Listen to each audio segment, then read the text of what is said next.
ఉత్తర కొరియాతో భారత్ దోస్తీ కొద్ది రోజులుగా మీడియా దృష్టిని విశేషంగా ఆకర్షిస్తున్న అంశం ఇది. ప్రపంచమంతా గందరగోళ పరిస్థితులు నెలకొన్న నేపథ్యంలో ఒక నియంత ఏలికలో ఉన్న దేశంతో భారత్ దౌత్య సంబంధాలు మెరుగుపరుచుకుంటోంది. 3 ఏళ్ల క్రితం ఆగిపోయిన దౌత్య కార్యకలాపాలను ఇటీవలే ప్రారంభించింది. దౌత్య అధికారులను పంపి సాధారణ కార్యకలాపాలకు ఏర్పాట్లు చేస్తోంది. అసలు భారత్ ఉత్తర కొరియాతో సంబంధాలు పునరుద్ధరించుకోవడం దేనికి సంకేతం? భారత్ ఉన్నపళంగా ఎందుకు ఇలాంటి నిర్ణయం తీసుకున్నట్లు? కిమ్తో మైత్రి వల్ల మనకొరిగేదేంటి? ఈ నిర్ణయంతో మోదీ కొరివితో తలగొక్కుంటున్నారా అనే ప్రశ్నలు ఉత్పన్నమవుతున్నాయి. ప్రపంచంలో జరుగుతున్న ప్రతి సంఘటనపై ప్రధాని నరేంద్ర మోదీ ఒక కన్నేసి ఉంచుతారు. దేశం ప్రతి కదలికను తెలుసుకోవడమే కాదు, ప్రపంచ దేశాల్లో పరిస్థితులను అంచనా వేసి తదనుగుణంగా తన విధానాన్ని నిర్ణయించుకుంటారు. పశ్చిమాసియా, యూరప్ దేశాల్లో యుద్ధాలతో ఉద్రిక్త పరిస్థితులు కొనసాగుతున్న వేళ మోదీ తన యాక్ట్ ఈస్ట్ విధానాన్ని మళ్లీ యాక్టివేట్ చేశారు. ఇందులో భాగంగా 2021 జూలైలో కోవిడ్-19 మహమ్మారి కారణంగా ఆగిపోయిన ఎంబసీ కార్యకలాపాలు 3.5 ఏళ్ల తర్వాత తిరిగి ప్రారంభించింది భారత్. ఇప్పటికే టెక్నికల్ స్టాఫ్తో కూడిన కొంతమంది దౌత్యవేత్తల బృందం కొరియా చేరుకుంది. త్వరలోనే ప్యాంగాంగ్లోని భారత దౌత్య కార్యాలయంలో కార్యకలాపాలు పునఃప్రారంభం కానున్నాయి. అసలు భారత్కు ఉత్తర కొరియాతో ఏమవసరం వచ్చింది? ఎందుకంత హడావుడిగా దౌత్య సంబంధాలు పునరుద్ధరిస్తోంది? తెలుసుకునే ప్రయత్నం చేద్దాం. ఇటీవలి కాలంలో అటు రాజకీయంగా ఇటు భౌగోళికంగా ఉత్తర కొరియా ప్రాముఖ్యత పెరిగింది. పైగా ఉత్తర కొరియా శత్రుత్వం అమెరికాతోనే తప్ప ఆ దేశానికి భారత్తో ఎలాంటి శత్రుత్వం లేదు. అదీ కాకుండా ఇటీవలి కాలంలో ఉత్తర కొరియా అత్యాధునిక ఆయుధాలతో శత్రు దుర్భేద్యంగా మారింది. హైపర్సోనిక్ మిజైల్స్ వంటి అత్యాధునిక ఆయుధాలను సముపార్జించుకుంటోంది. వ్యూహాత్మక ఆయుధాలతో సహా తన అణు సామర్థ్యాలు గణనీయంగా పెంచుకుంది. అలాంటి సాంకేతికతను పాకిస్తాన్ వంటి శత్రు దేశాలకు అందిస్తోంది.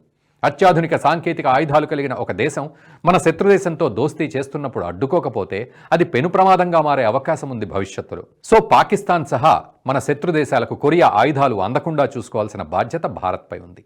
ఇది కార్యరూపం దాల్చాలంటే ఉత్తర కొరియాతో మైత్రి మనకు అత్యంత అవసరం. అంతేకాదు, ఉత్తర కొరియా రష్యా, చైనా, ఇరాన్ దేశాలతో తన సొంత సంబంధాలు మరింత బలోపేతం చేసుకుంటోంది. ఈ దేశాలు క్వాడ్ కూటమికి వ్యతిరేకంగా ఒక బలమైన కూటమిని ఏర్పాటు దిశగా అడుగులు వేస్తున్నాయి. అదే జరిగితే అమెరికా, జపాన్, ఆస్ట్రేలియాతో పాటు క్వాడ్లో ఉన్న భారత్ కూడా కొత్త కూటమికి శత్రువుగా మారుతుంది. పైగా రష్యా, చైనా, ఇరాన్ 3 దేశాలు కూడా అణ్వస్త్ర దేశాలు కావడం భారత్కు ప్రమాదమే. రష్యాతో భారత్కు ఇప్పటికే బలమైన సంబంధాలున్నాయి. అటు ఇరాన్తో కూడా సత్సంబంధాలు కలిగి ఉంది. ఈ నేపథ్యంలో ఉత్తర కొరియాతో కూడా సంబంధాలు మెరుగుపరచుకోవాల్సిన అవసరాన్ని భారత్ గుర్తించింది. అందుకే ఎంబసీ కార్యకలాపాలను తిరిగి ప్రారంభించడంలో కీలక అడుగు వేసింది. భారత్ తీసుకున్న ఈ నిర్ణయంతో ఆసియా దేశాల మధ్య స్నేహపూర్వక వాతావరణాన్ని పెంపొందించడమే కాకుండా ఆయా దేశాలతో భారత దౌత్య బంధం పటిష్టమవుతుంది.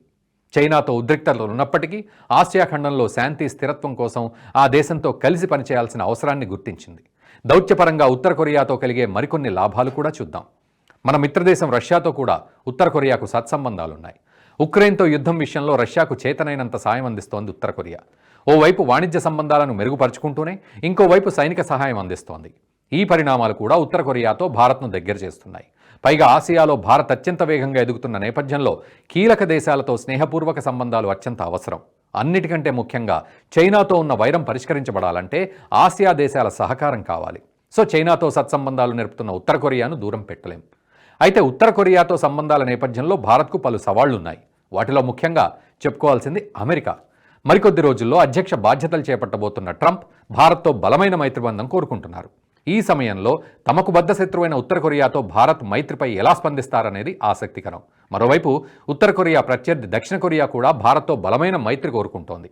చెప్పాలంటే కొన్ని దశాబ్దాలుగా దక్షిణ కొరియా, భారత్ మధ్య బలమైన దౌత్య సంబంధాలు ఉన్నాయి. 1950ల నాటి సోవియట్ యూనియన్ దౌత్య బంధాన్ని దక్షిణ కొరియా ప్రతిబింబిస్తోంది. మొన్నటికి మొన్న న్యూఢిల్లీ వేదికగా దక్షిణ కొరియా తన జాతీయ దినోత్సవాన్ని వేడుకగా జరుపుకుంది. ఈ వేడుకలకు కొన్ని వేల మంది భారతీయులు హాజరయ్యారు. గతేడాదితో ఇరు దేశాల మధ్య సంబంధానికి 50 ఏళ్లు పూర్తయ్యాయి. ఈ సందర్భంగా కొరియాతో భారత్ దౌత్య సంబంధాలు కొనియాడుతూ ప్రధాని నరేంద్ర మోదీ ఎక్స్ వేదికగా స్పందించారు. ఇది పరస్పర గౌరవం, ఉమ్మడి విలువలు, పెరుగుతున్న భాగస్వామ్యాలు కలగలిసిన ప్రయాణం అంటూ కొనియాడారు. దక్షిణ కొరియా అధ్యక్షుడు యూన్ సుక్ యోల్కు శుభాకాంక్షలు తెలిపారు. కొన్ని దశాబ్దాలుగా వర్ధిల్లిన ఇండో సోవియట్ దౌత్య సంబంధాలను పునరావృతం చేసేందుకు దక్షిణ కొరియా ప్రయత్నిస్తోంది. ఈ ఏడాది జనవరి 22న అయోధ్యలో జరిగిన రామమందిర ప్రారంభోత్సవాన్ని దక్షిణ కొరియన్లు కూడా వేడుకగా జరుపుకున్నారు. అయోధ్యతో తమకు పూర్వకాల అనుబంధం ఉన్నట్టు దక్షిణ కొరియన్లు నమ్ముతారు. దక్షిణ కొరియా ఇతిహాసాల ప్రకారం రాణి సూరిరత్న అని పిలువబడే క్వీన్ హూ హ్వాంగ్ ఓకే దక్షిణ కొరియాకు వెళ్లక ముందు సాధారణ శకం 48వ శతాబ్దంలో ఖరక్ వంశానికి రాజు కిమ్ సురోను వివాహం చేసుకున్నారట. అలా దక్షిణ కొరియాతో భారత్కు రాజకీయ, శాస్త్ర, సాంకేతిక పరంగానే కాకుండా సాంస్కృతిక పరంగా కూడా బలమైన దౌత్య సంబంధాలున్నాయి. అయితే ఇప్పుడు భారత్ ఉత్తర కొరియాతో దౌత్య బంధాన్ని పెంచుకోవడానికి ప్రయత్నిస్తుండటంతో దక్షిణ కొరియా ఎలా స్పందిస్తుందనేది ఆసక్తికరం. ఇక ఉత్తర కొరియా దౌత్య సంబంధాల విషయానికి వస్తే భారత్ గతంలో కూడా ఆ దేశంతో మంచి సంబంధాలే కొనసాగించింది. ఆ దేశం అగ్రరాజ్యానికి శత్రువుగా మారినప్పటికీ అత్యవసరాల విషయంలో భారత్ అండగా ఉంది. ఎన్ని ఆంక్షలు ఉన్నప్పటికీ కోవిడ్ సంక్షోభంలో కిమ్ జాంగ్ ఉన్కు మోదీ ఆపన్న హస్తం ఇచ్చారు. మొదట్లో కరోనా వ్యాప్తిని సమర్థవంతంగా ఎదుర్కొన్నామంటూ బీరాలు పలికిన కిమ్ స్కూళ్లు, షాపింగ్ మాల్స్ అన్నీ ఓపెన్ చేయించాడు.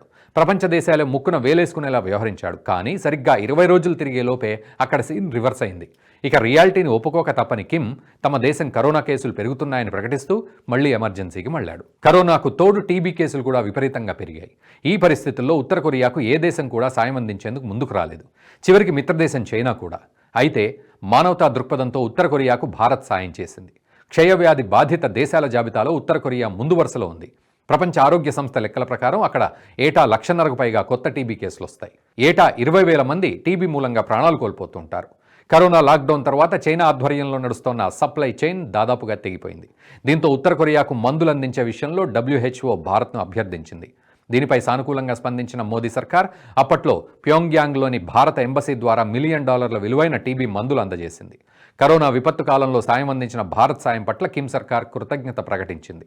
కమ్యూనిస్టు నియంతృత్వం దేశంగా కొనసాగుతున్న ఉత్తర కొరియాలో supreme leader Kim Jong Un, ఆయన సోదరి కిమ్ యో జాంగ్, అధికార వర్కర్స్ పార్టీ ఆఫ్ కొరియా ముఖ్య నేతల వార్తలు తప్ప అక్కడి అధికారిక మీడియా ఇతర వార్తలు ప్రచురించదు. అలాంటిది భారత్ చేసిన వైద్య సహాయంతో ప్యోంగ్యాంగ్లోని భారత రాయబారి అతుల్ మల్హరి అక్కడ హెడ్లైన్స్లో నిలిచారు. తన నీడను కూడా అనుమానించే కిమ్ జాంగ్ ఉన్ ఆపన్న హస్తం అందించిన భారత్ పట్ల మాత్రం సానుకూలంగా వ్యవహరించాడు. నిజానికి భారత్ కిమ్ కిరాతక చర్యలను ఎప్పటికప్పుడు ఖండిస్తున్నప్పటికీ అత్యవసర పరిస్థితుల్లో మాత్రం సాయం చేస్తూ వస్తోంది. గతంలో ఉత్తర కొరియాను సునామీ ముంచెత్తినప్పుడు కూడా $30,000 ఆర్థిక సాయం ప్రకటించింది.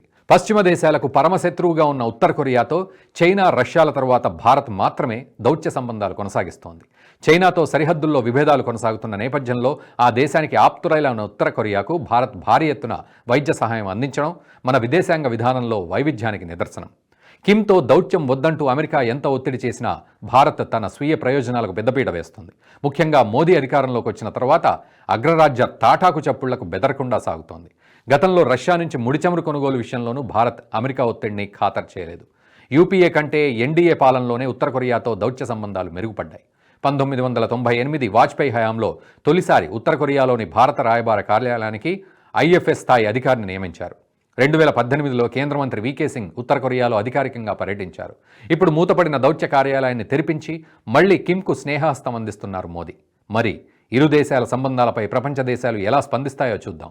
ముఖ్యంగా ట్రంప్ గెలుపుతో అమెరికాతో దౌత్య సంబంధాలు బలోపేతమవుతున్న నేపథ్యంలో ఆయన ఎలా స్పందిస్తారనేది ఆసక్తికరంగా మారింది. ఈ వీడియో మీకు నచ్చినట్టయితే లైక్ చేయండి, 10 మందికి షేర్ చేయండి. అలాగే కామెంట్ల రూపంలో మీ అభిప్రాయాలను మాతో పంచుకోండి. Nationalist hub group of channels ను సబ్స్క్రైబ్ చేసుకుని తెలుగునాట జాతీయవాద జర్నలిజాన్ని ప్రోత్సహించండి. ఈ వీడియో కింద ఉన్న బెల్ ఐకాన్ పై క్లిక్ చేయడం మర్చిపోవద్దు.